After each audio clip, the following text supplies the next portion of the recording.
আমাদের জাতীয় পতাকার পাশাপাশি ফিলিস্তিনের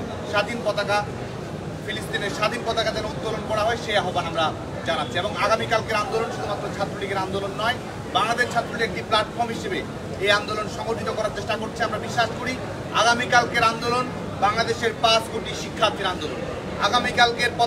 পতাকা উত্তোলনের কর্মসূচি পৃথিবীর সকল স্বাধীনতাকামী মুক্তিকামী মানুষের কর্মসূচি। আগামীকালকের সংহতি সমাবেশ পৃথিবীর সকল যুদ্ধ বিরোধী মানবতা বিরোধী অপরাধের বিরুদ্ধে আমাদের যে দৃঢ় অবস্থান রয়েছে সেই অবস্থানের পক্ষে আমরা সংহতি জানানোর জন্য এই সমাবেশের আয়োজন করছি। আমাদের গণমাধ্যমের বন্ধুদের প্রতি আহ্বান থাকবে যে আমাদের এই কর্মসূচির ব্যাপক প্রচারের জন্য আপনারা সবাই আপনাদের পেশাদারি জায়গার পাশাপাশি আপনাদের যুদ্ধমুক্ত বিশ্বের জন্য স্বাধীন প্যালেস্টাইনের জন্য আপনাদের যে নৈতিক দায়বদ্ধতা রয়েছে সেই লক্ষ্যে আপনারা আমাদেরকে সহযোগিতা করবেন। প্রিয় বন্ধুগণ, আপনারা অবগত রয়েছেন বিশেষ করে গত 2023 অক্টোবরের পর থেকে গাজা থেকে শুরু করে প্যালেস্টাইনের যে অঞ্চল রয়েছে সেখানে কীরকম নারকীয় আগ্রাসন যুদ্ধ বিগ্রহ পরিচালনা করা হচ্ছে। হসপিটাল, স্কুল কোনো কিছুই বিস্তার পাচ্ছে না এবং সাধারণ মানুষের উপর নির্বিচার নির্মম হত্যাযজ্ঞের মাধ্যমে সেখানে আমরা মনে করি একজন উপনিবেশবাদী আগ্রাসন পরিচালনা করা হচ্ছে। এবং এই ধরনের কর্মকাণ্ডের বিরুদ্ধে যেমন আমরা প্রতিবাদ জানাই এবং সেই প্রতিবাদের বিরুদ্ধেই কিন্তু আপনারা জানেন যে পৃথিবীর প্রত্যেকটি বিশ্ববিদ্যালয়ের শিক্ষার্থীরা আজকে ফুসে উঠেছে। বিশেষ করে আমাদের চলতি বছরেই 17 এপ্রিল থেকে আপনারা জানেন যে নিউ ইয়র্কের কলম্বিয়া বিশ্ববিদ্যালয়ে এই যুদ্ধবিরোধী আন্দোলন নতুন করে আবার সূচনা হয়। যেই কলম্বিয়া বিশ্ববিদ্যালয়ে আপনারা জানেন যে ভিয়েতনাম যুদ্ধের সময়ে যুদ্ধবিরোধী আন্দোলনের সূচনা করেছিল, সেই কলম্বিয়া বিশ্ববিদ্যালয়ে আবারও বিশেষ করে এই স্বাধীন প্যালেস্টাইন রাষ্ট্র প্রতিষ্ঠা, মানবতা বিরোধী হত্যা অপরাধযোগ্য বন্ধ করা এবং যেসব রাষ্ট্র অস্ত্র এবং অর্থ দিয়ে এই ফিলিস্তিনি হত্যাযজ্ঞে সমর্থন এবং সহায়তা প্রদান করে তাদেরকে দায়ী করে তাদের বিরুদ্ধে ব্যবস্থা গ্রহণ করা এবং যেসব কর্পোরেট প্রতিষ্ঠান ইসরায়েলের বিভিন্ন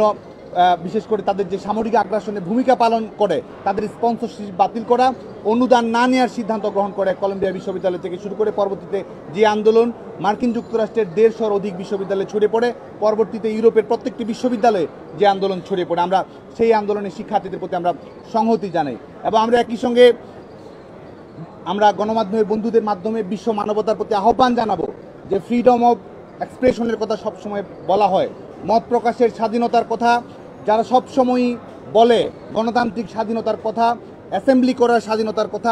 একাডেমিক ফ্রিডমের কথা যারা বলে, আজকে আমরা দেখতে পাই যে সেই গণতন্ত্রের মোড়লদের মুখোশ উন্মোচিত হয়েছে যখন 2500-এর অধিক শিক্ষার্থীকে গ্রেপ্তার করা হয়েছে, শিক্ষকদের পাঁজরের হাড় ভেঙে দেওয়ার মতো নির্মম ঘটনা যখন সংঘটিত হয়েছে এবং শুধুমাত্র নিজের রাজনৈতিক মতামত প্রকাশ করার জন্য আজকে বিশ্ববিদ্যালয়ের অসংখ্য শিক্ষার্থী সাসপেনশনের শিকার হচ্ছে। আজকে আমরা আহ্বান জানাবো, আজকে বিশেষ করে মার্কিন যুক্তরাষ্ট্রের চলমান ছাত্র আন্দোলনে যেসব শিক্ষার্থীকে গ্রেপ্তার করা হয়েছে অনতিবিলম্বে তাদের জন্য মুক্তি প্রদান করা হয়। যেসব শিক্ষার্থীকে একাডেমিক প্রতিষ্ঠান থেকে তাদেরকে বহিষ্কার করা হয়েছে তাদের সাসপেনশন যেন প্রত্যাহার করা হয়। এবং মার্কিন যুক্তরাষ্ট্রের শিক্ষার্থীরা, ইউরোপের শিক্ষার্থীরা যে বিষয়গুলো সবচেয়ে জোরালোভাবে উপস্থাপন করেছে, যেসব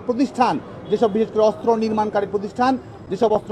প্রতিষ্ঠানে মার্কিন যুক্তরাষ্ট্রের বিশ্ববিদ্যালয়গুলো বিনিয়োগ করে থাকে, সেই বিনিয়োগ প্রত্যাহার করে যেন অন্য খাতে বিনিয়োগ করা হয়, যাতে করে শিক্ষার্থীদের কিংবা পৃথিবীর বিভিন্ন দেশের ট্যাক্সদাতাদের অর্থ যেন যুদ্ধ বিগ্রহে ব্যয় না করা হয়, সে ব্যাপারে মার্কিন যুক্তরাষ্ট্র সহ ইউরোপের শিক্ষার্থীদের যে অবস্থান, আমরা বাংলাদেশের ছাত্র সমাজের পক্ষ থেকে সেই আন্দোলনে সংহতি প্রকাশ করছি। একই সঙ্গে আপনারা জানেন যে আমাদের জাতির পিতা বঙ্গবন্ধু শেখ মুজিবুর রহমান আমাদের স্বাধীনতা আন্দোলনে নেতৃত্ব দেওয়ার পরেই পৃথিবীর সকল মুক্তিকামী মানুষের পাশে থেকেছেন। জোট নিরপেক্ষ আন্দোলনে স্বাধীন ফিলিস্তিনের জন্য তিনি বলিষ্ঠ ভূমিকা পালন করেছেন এবং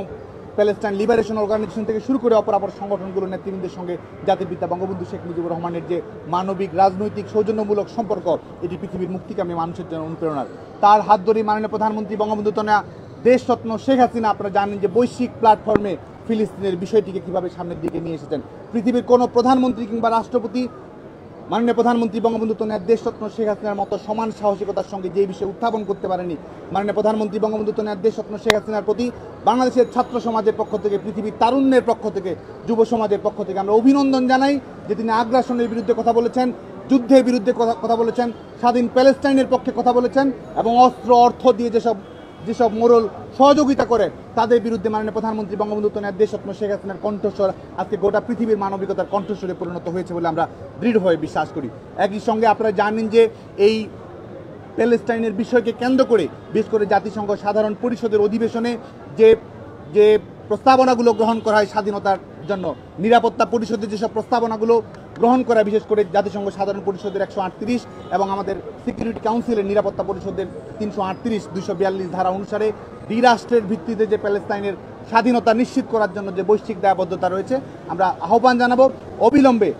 প্যালেস্টাইনকে স্বাধীনতার স্বীকৃতি দিয়ে, সার্বিক স্বীকৃতি দিয়ে তাদের স্বাধীনতা রক্ষা কবচ যেন নিশ্চিত করা হয় এবং দশকের পর দশক ধরে যে বীভৎস নির্যাতন নিষ্পেষণ পরিচালনা করা হয়েছে ফিলিস্তিনের নিষ্পাপ নাগরিকদের উপরে, সে ব্যাপারে যারা এই মানবতা বিরোধী অপরাধের দায়ে যারা জড়িত, এই যুদ্ধাপরাধের দায়ে যারা জড়িত, তাদের বিরুদ্ধে যেন ব্যবস্থা গ্রহণ করে সে আহ্বান জানাবো। এবং আমরা অত্যন্ত আনন্দের সঙ্গে জানাচ্ছি যে মার্কিন যুক্তরাষ্ট্রের এই আন্দোলনে, ইউরোপের এই আন্দোলনে আজকে ধর্ম, বর্ণ, জাতিভেদ সকল কিছুর ঊর্ধ্বে উঠে স্বাধীনতার জন্য, মুক্তির জন্য আজকে পৃথিবীর সকল তারুণ্য আজকে একত্রিত হয়েছে। সেখানে যেমন জাস্টিস ফর পিস বিভিন্ন ছাত্র সংগঠন যেমন সমন্বিত হয়েছে, একই সঙ্গে বিভিন্ন ইহুদি ছাত্র সংগঠন যারা স্বাধীন ফিলিস্তিনের জন্য তারা তাদের কথা বলেছে, ন্যায্যতার পক্ষে কথা বলেছে, ন্যায়ের পক্ষে কথা বলেছে। আমরা মনে করি যে আজকে গোটা পৃথিবীতে এই যে তারুণ্যের উন্মাদনা তৈরি হয়েছে, সত্য, সুন্দর, ন্যায় এবং স্বাধীনতার পক্ষে যে জোরালো অবস্থান তুলে ধরা হয়েছে, এটি পৃথিবীর ভাষা, এটি পৃথিবীর মানচিত্রের ভাষা। ভাষা, বর্ণ, ধর্মের ঊর্ধ্বে উঠে পৃথিবীর এই তারুণ্যের ভাষায় আগামী দিনে আমরা মনে করি যে আমাদের প্যালেস্টাইনের যে স্বাধীনতার আন্দোলন, এই আন্দোলনকে সফল করবে এবং অনতিবিলম্বে আমরা স্বাধীন প্যালেস্টাইনের জন্য আমাদের যে স্বপ্ন রয়েছে, যুদ্ধমুক্ত বিশ্বের জন্য যে আমাদের যে স্বপ্ন রয়েছে, নিগ্রহমুক্ত বিশ্বের জন্য যে আমাদের স্বপ্ন রয়েছে, বৈষম্যমুক্ত মানবিক বিশ্বের জন্য যে আমাদের লড়াই রয়েছে, সেই লড়াই খুব অল্প সময়ের মধ্যেই সফলতার মুখ দেখবে বলে আমরা দৃঢ়ভাবে বিশ্বাস করি। আজকে এই